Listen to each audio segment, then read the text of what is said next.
요한계시록 2장 10절 말씀, 제가 하나님 말씀 봉독하도록 하겠습니다.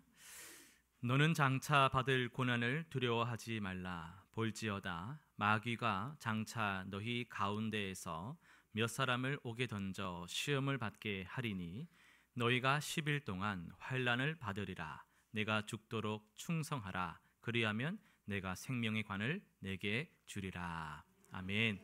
우리 암송 구절 한번 같이 한번 하고 말씀을 드리려 하는데요. 에베소서 6장 18절, 이제 조금 익숙해지신 분도 있을 거고 아직까지 어색한 분도 있을 텐데 계속 반복하면서 우리가 암송을 하도록 하겠습니다. 같이 한번 해보겠습니다. 시작. 모든 기도와 간구를 하되 항상 성령 안에서 기도하고 이를 위하여 깨어 구하기를 항상 힘쓰며 여러 성도를 위하여 구하라. 아멘. 계속 틀리셔야 외워집니다. 그러니까 혀로 막 이렇게 피해가지 마시고 확실하게 틀리시면 기억이 더 잘 납니다. 그래서 이제 계속 암송을 익혀가도록 하겠습니다. 오늘 우리는 내가 죽도록 충성하라는 말씀을 좀 중심으로 묵상을 하려고 합니다. 이 말씀을 저부터 시작해서 모든 분들이 아마 들으면 반갑기보다는 부담을 느끼는 분들이 많을 거예요. 제가 이 자리에서 이제 손 들어보라고 할 때에 예를 들어서 내가 헌신된 자다라고 생각하시는 분 한번 손 들어보세요 하면은 몇 분이 손을 드실까요? 우리 정서상 내가 헌신된 자라고 생각하는 분도 손을 못 드실 겁니다, 아마도. 그리고 우리는 이제 내가 죽도록 충성하라, 열심히 믿어라, 이건 괜찮은데 죽도록 충성하라 이러니까 이 내가 순교자도 아니고 내가 그렇게 직업적으로 위대한 일을 하는 사람도 아니고 내가 뭘 할 수 있겠나 이런 생각을 우리가 할 수 있죠. 지난주 우리는 영광을 향한 기도라는 제목으로 말씀을 들었습니다. 하나님의 영광이 무슨 의미였습니까? 하나님의 본질적인 성품, 사랑, 그것이 드러나는, 하나님의 공의가 드러나는 것을 구하는 기도가 영광을 향하는 기도다라는 말씀을 드렸어요. 그 기도가 우리의 기도의 궁극적인 방향, 목적이다라는 것을 우리가 지난주에 살펴본 바가 있습니다. 오늘은 그 기도가 어떻게 구체적인 헌신으로 이어지고 있는가를, 더 나아가서 그 헌신이 어떻게 다시 기도로 또 완성이 되어지는가를 함께 말씀으로 나누려고 합니다. 오늘 본문의 배경은 서머나 교회입니다. 서머나 교회를 향한 말씀인데요. 서머나는 당시 소아시아에서 가장 아름다운 도시로 알려져 있었습니다. 그래서 별칭이 동방의 꽃이라는 별명이 있을 정도였어요. 그러나 이곳에서의 그리스도인들은 환경이 좀 달랐습니다. 극심한 핍박을 받고 살아가야 했습니다. 로마 제국 그 황제 숭배를 거부했다라는 이유로 직장에서도 해고당하고 재산도 압류당하고 때로는 감옥에 갇히는 일도 계속해서 일어나고 있었던 상황이었습니다. 하지만 오늘 이 말씀을 통해서 우리에게 들려주시는 메시지는 또 읽어보면 다릅니다. 죽도록 충성하래요. 지금 이미 다 뺏기고 잘리고 잃고 있는데 하시는 말씀이 죽도록 충성하라입니다. 충성이 뭐냐? 즉 오늘 제목, 설교 제목처럼 우리를 드린다라는 것, 나를 드리고 우리를 드린다라는 것은 우리가 생각하는 것보다 하나님의 입장에서 볼 때 더 깊고 풍성한 의미가 있다라는 거예요. 헌신하면 뭔가 막 드린다라는 게 되게 부담스럽지만 오늘 이 말씀을 통해서 헌신에 대한 하나님의 온전한 마음을 우리가 잘 알기를 바랍니다. 첫 번째로 헌신은요, 나를 드리는 것이 헌신입니다. 헌신이란 무엇이냐면 많은 분들이 특별한 어떤 결단의 순간에서 수련회 같은 데가 마지막에 결단의 시간 같은 거 하잖아요. 앞으로 나와라고 목사님 기도해 준다고. 그러면 갑자기 막 선교사 서원했다가 나중에 번복해서 취소하고 이런 일들 막 일어나지 않습니까? 뭔가 분위기가 음악이 깔리고 인생에 막 풍파가 닥쳐가지고 막 코너에 몰려가지고 막 마지못해 뭔가 결단하는 위대한 희생하는 그런 걸 우리는 좀 헌신이라는 이름으로 많이 생각을 하고 있거든요. 하지만 진정한 헌신은 언제 시작하냐면 예수 그리스도를 내 삶의 주인으로 모셔드리는 그 순간부터 시작이 되는 겁니다. 여러분 이미 헌신자가 되신 거예요. 예수님이 내 삶의 주인으로 들어오시기 위해서 내가 나를 드려야만 하는 겁니다. 주님, 나를 받으십시오. 나는 주님의 것입니다라고 주님께 나를 드리고 주님의 생명을 받아들이는 그 구원의 그 순간이 이미 우리가 하나님 앞에 헌신된 순간입니다. 그래서 일상의 작은 순간순간마다 예수님을 믿는 그 생명으로, 그 믿음으로 나를 맡기면서 결정하고 선택하고 삶을 일구어 나가는 모든 순간들이 주님 보시기에는 너는 헌신된 자다라고 보신다라는 겁니다. 이런 헌신의 삶은 우리가 오늘 암송했던 에베소서 6장 18절과도 관련이 있습니다. 모든 기도와 간구를 하되 항상 어디 안에서요? 성령 안에서 기도하고 라고 말씀하고 있습니다. 그러니까 이미 주님 앞에 헌신된 우리이기 때문에 내 생명을 주께 드렸고 주의 생명을 내가 받았기 때문에 주님과 항상 함께 기도하는 우리는 하나님 보시기에 헌신된 자라는 말씀입니다. 본문에서 죽도록 충성하라는 말씀은 원어로 보면요, 신실하라는 의미로 번역이 됩니다. 끝까지 하나님을 신뢰하는 거예요. 끝까지 어떤 상황이 와도 그분의 신실하심을 믿고 기다리는 겁니다. 우리의 하루하루가 주님을 향한 신뢰의 여정으로 더해질 때마다 그것이 바로 헌신의 삶이라는 것을 꼭 기억하시길 바랍니다. 두 번째로 헌신이 무엇이냐? 나를 드리지 못해서 아파하는 것도 헌신입니다. 이 무슨 말입니까? 예수님을 믿어요. 나를 드렸어요. 그런데 내가 주인된 삶이 여전히 우리 안에 있음을 보게 됩니다. 예수님을 믿고 주님이 원하시는 게 어떤 삶인지를 말씀을 통해서 듣고 깨닫지만 그 삶으로 나아가는 게 여전히 힘든 것을 우리가 경험합니다. 그러다 보니까 주님께 자꾸 내 주인된 자리를 내어드리지 못하고 주님을 믿기는 하면서도 죄를 짓고 죄를 미워하면서도 죄를 또 좋아하고 뭔가 설명할 수는 없지만 내 안에서 계속 죄의 영향력이 일어나는 환경을 통해서 나를 드리지 못해서 아파하는 우리의 모습을 봅니다. 여러분, 신앙생활이 늘 승리만 있지 않습니다. 늘 오르막만 이렇게 내리막 오르막이 왔다 갔다 하는 것이 우리의 신앙생활이거든요. 우리의 성장이 계속 이런 식으로만 한다면 우리가 성장한다는 걸 못 느낄 거예요.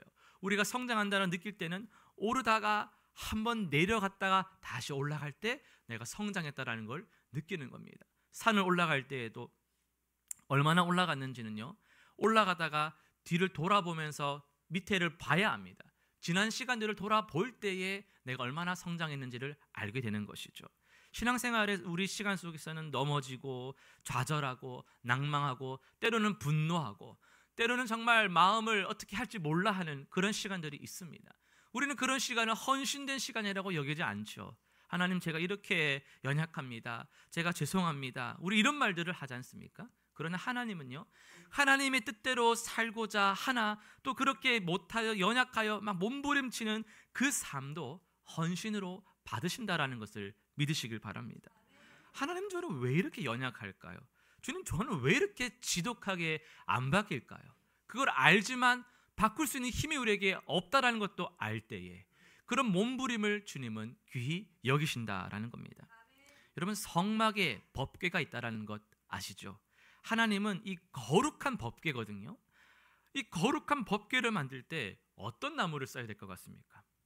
여러분, 하나님께 드릴 뭔가 나무를 만든다면 나무 종류 중에 가장 아름다운 좋은 걸 써야 될 것 같지 않아요? 그런데 이 법궤를 만들 때 볼품없는 시뜸나무를 사용하라고 하셨습니다. 시뜸나무는 광야에서 자라는 나무예요. 광야에서 자란 이 나무는요, 여러분 나중에 검색 한번 해보세요. 모양이 별로 이쁘지가 않습니다. 모양도 이게 뭐야, 비틀어지고 꽃도 못 피워요. 꽃도 피우지 못하고 열매도 맺질 못합니다. 그냥 그러니까 열매도 없고 이파리도 없고 제대로 없으니까 그늘도 별로 만들어주지 못하는 별로 쓸모없어 보이는 초라한 나무가 시뜸나무예요. 시뜸나무. 근데 이 나무는요, 특징이 뭐냐면 광야에서 살아남은 겁니다. 살아남은 거 딱 그거 하나가 특징이에요. 다 죽어도 시뜸나무는 광야에서 살아남았어요. 끝까지 견뎌낸 나무가 시뜸나무입니다. 다른 나무들 다 죽어버리는 척박한 환경에서 이 어두운 시대 속에서도 끝까지 믿음을 지켜내는 성도들과 같은 나무가 바로 시뜸나무인 겁니다. 그래서 하나님은 그 나무를 택하셔서 그 성도를 택하셔서 가장 거룩한 하나님을 상징하는 하나님의 영광을 나타내는 법궤를 만드는 재료로 사용을 하신 거예요. 우리가 하나님의 형상이지 않습니까? 우리가 볼 때는 우리가 초라하고 내가 정말 이 뭐 열매도 없고 이렇게 참 쓸모없는 것 같지만, 우리가 광야의 삶을 살아갈 때, 하나님 한 분만을 의지해서 살아갈 때, 끝까지 버티고 충성하는, 죽도록 충성하는 삶을 살 때에 하나님은 그 아파하는 삶을 통해 영광 받으시는 줄 믿습니다. 우리의 연약함도 마찬가지입니다. 넘어지고 좌절하면서도 끝까지 하나님을 향해 있는 것. 제가 거룩을 설명드릴 때 방향이라고 말씀을 드리잖아요. 거룩은 막 거룩한 모양의 행위로 나타나는 게 아니라 방향입니다. 하나님을 향해 있는가, 그게 거룩인 거예요. 내가 뭔가 많이 했기 때문에 거룩하다면 제가 제일 거룩할 거예요. 제가 제일 거룩하겠죠. 제가 여기서 사는데요. 저 여기 사는 시간이 제일 많은데 제가 제일 거룩한 사람입니다. 근데 그거 아니거든요. 거룩은 시간이나 행위가 아니라 방향성입니다. 내 생각의 방향이 하나님을 향하고 있는가, 내 돈의 방향이 하나님께 영광을 드리고 있는가, 내 삶의 방향이 어디를 향하고 있는가가 거룩을 나타내는 겁니다. 그런 의미에서 우리는 거룩한 길을 향해 나아가고 있는 자들이죠. 그 속에서 엎어지고 넘어지며 헌신된 자로서 살아가고 있다라는 겁니다. 바울이 이런 고백을 했습니다. 로마서 7장에서 내가 원하는 바 선은 행하지 아니하고 도리어 원하지 아니하는 바 악을 행하는도다. 여러분, 우리의 고백 아닙니까? 하나님을 알고 사랑하는데, 좀 더 잘 살고 싶은데, 좀 더 잘 믿고 싶은데 여전히 넘어지는 그 삶 속에서 내가 원하는 건 하나님의 영광인데 실제로 내가 행하는 건 내 영광이 아닌가. 우리 그런 고백들을 모두가 하게 될 겁니다. 그래서 우리는 아파합니다. 이런 모습으로 어떻게 하나님께 영광을 돌릴까? 이런 모습으로 어떻게 하나님 나라를 위하여 내가 살 수 있을까? 이런 모습으로 어떻게 하나님께 쓰임받을 수 있을까? 이렇게 부족한 내가 어떻게 헌신할 수 있을까? 헌신은 그럼 뭐 목회자나 중직자들이나 하는 것이지 나는 헌신된 자가 아니지 않는가? 나는 주일 성수도 그렇게 신실하게 못하고 헌금도 온전하게 못 드리는 자가 아닌가? 우린 그런 생각을 한단 말이죠. 하지만 하나님은 광야의 시띠 나무를 보고 계셨듯이 우리의 연약함 속에서도 믿음의 끈을 놓지 않고 싶어하는 여러분의 그 삶의 그 애환을, 넘어져도 다시 일어나서 하나님을 찾으려고 부르짖는 그 목소리를 주님은 기다리고 계십니다. 그래서 이런 아픔과 고민도 헌신이 된다라는 거예요. 하나님께 일확천금을 다 뭔가 바쳐가지고 선교를 위해서 뭐 하는 그것도 필요하죠. 그것도 쓰일 수가 있습니다. 그러나 그것만이 헌신이 아니라 하나님을 위해 살고자 고민하고 아파하는 그 시간도 헌신으로 하나님은 여겨주시는 겁니다. 왜 그렇습니까? 우리가 주님을 향해 여전히 서 있다라는 증거이기 때문에 그래요. 예수 안 믿었다면 그런 고민 누가 하겠습니까? 예수는 믿기 때문에, 주님이기 때문에 내가 그 고민을 하는 것이죠. 우리가 무감각해지지 않고 계속 구별되려고 하나님께 더 나아가려고 애를 쓴다라는 증거이기 때문에 그 시간도 헌신으로 받으신다라는 겁니다. 오히려 그런 고민이 없다면 그게 더 위험할 수 있어요.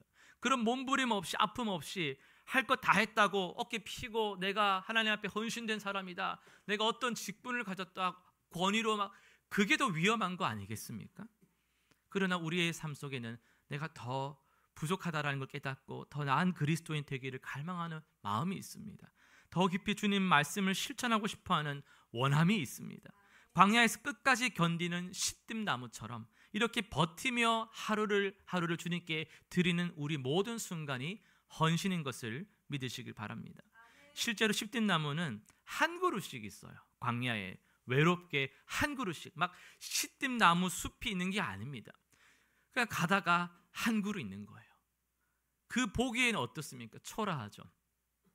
나만 그렇게 사는 것 같잖아요. 주변에 아무것도 없잖아요. 유별난 믿음 같잖아요. 왜 이렇게 넌 융통성이 없냐라고 말하잖아요. 아무것도 살 수 없는 그 척박한 땅에서 여러분 홀로 버텨 살아남은 증거입니다. 그게 외로운 게 아니라요, 살아남은 증거예요. 우리의 삶도 이런 광야 같을 때가 있습니다. 신앙생활하면서 때로는 너무 외로울 때가 있어요. 예수 믿는 게 이렇게 믿는 게 맞나? 정말 이렇게 믿는 게 바른 게 맞나? 하나님이 나를 사랑하시는 게 맞나? 때로 너무 힘들고 응답도 안 돼서 포기하고 싶을 때가 있습니다. 학생들은 부모님이 교회 안 나왔을 학생들도 있을 수 있어요. 부모님이 나오니까 야 가자, 너 안 가면 용돈 안 준다, 이러니까 나왔을 수도 있잖아요. 아니겠지만, 예? 그러니까 우리가 막 믿음 생활이 늘 즐겁지만은 않단 말이죠. 그러니까 포기하고 싶을 때도 있어요. 하지만 그 자리에서 끝까지 믿음을 지켜서 오늘까지 나아온 것, 그게 헌신입니다. 새해가 바뀌고 하나님 앞에 다시 한번 뭐라도 해보고 싶어하는 그 마음, 그게 바로 헌신이라는 거예요. 그게 우리를 드리는 삶이고 기도인 줄로 믿습니다. 마치 보잘것없어 보이는 시뜸나무를 가장 거룩한 법궤의 재료로 사용하신 것처럼 우리의 연약한 모습, 보잘것없어 보이는 모습도 하나님께서는 받으셔서 하나님이 기뻐하시고 하나님을 위하여서 사용하실 것입니다. 그래서 우리는 고백할 수 있습니다. 주님, 저는 부족하지만 이 자리를 지키겠습니다. 주님이 이 자리도 귀하게 보신다면 끝까지 제가 주님을 향해서 있겠습니다. 그것이 제가 드릴 수 있는 저이고 저의 헌신입니다. 우리 그렇게 고백할 수가 있어야 합니다. 세 번째로 헌신이 무엇이냐면요, 나를 드릴 수 있음에 또 기뻐하는 것, 그게 또 헌신입니다. 신실하신 하나님을 우리는 바라봅니다. 광야에서 시뜸나무를 택하셔가지고 가장 거룩한 법궤를 만드신 것처럼 우리의 부족한 헌신도 하나님 귀하게 받으시고 아름답게 사용하신다고 말씀을 드렸어요. 다윗을 한번 보시면요, 다윗이 시편 119편에서 이런 말을 합니다. 내가 전에 말씀하기를 내가 주의 법도들을 지키리라 하였사오니 여호와여 내가 전심으로 간구하니 라고 하는데, 여기서 전심으로라는 표현이 중요해요.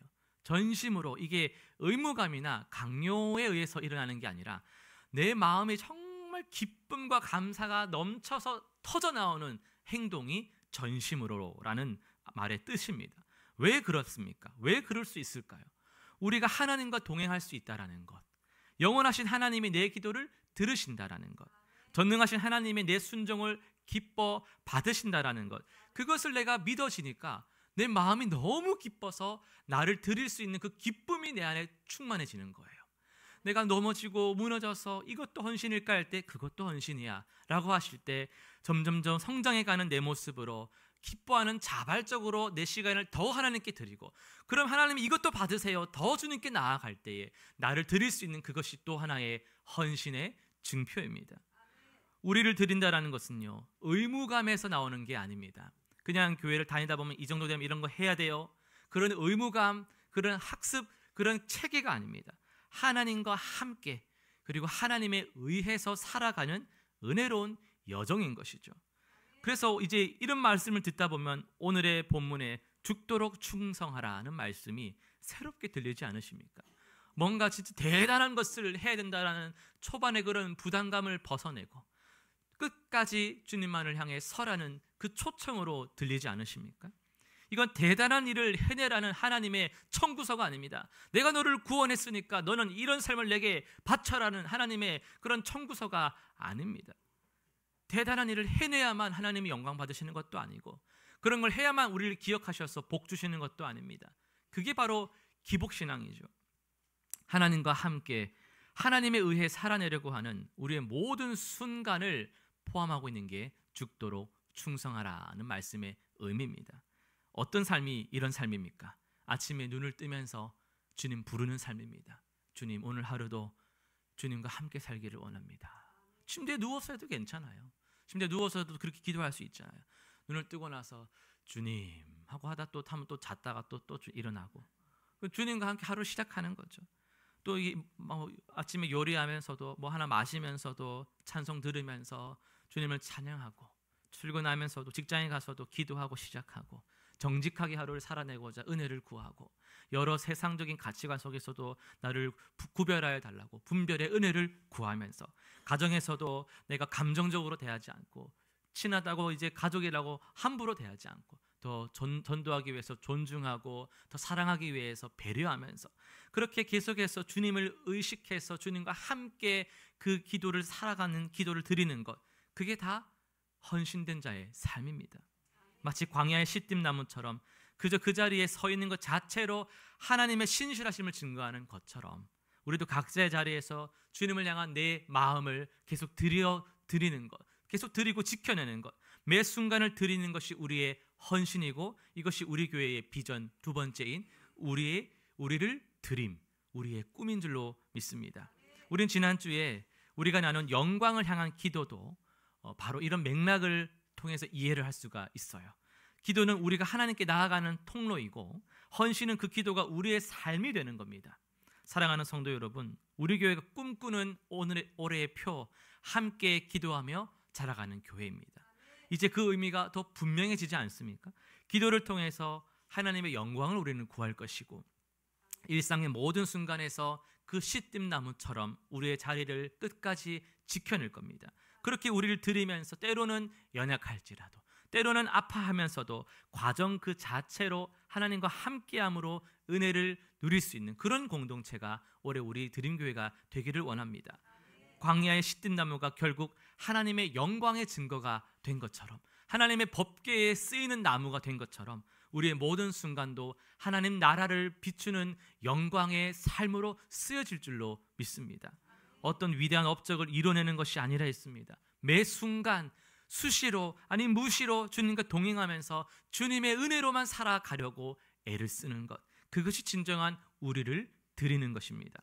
우리 모두가 이 여정에 있습니다. 어떤 분은 이 시간 예수님을 내 삶의 인생의 주인으로 모시는 그 첫걸음, 그 헌신의 순간에 있는 분이 있을 거예요.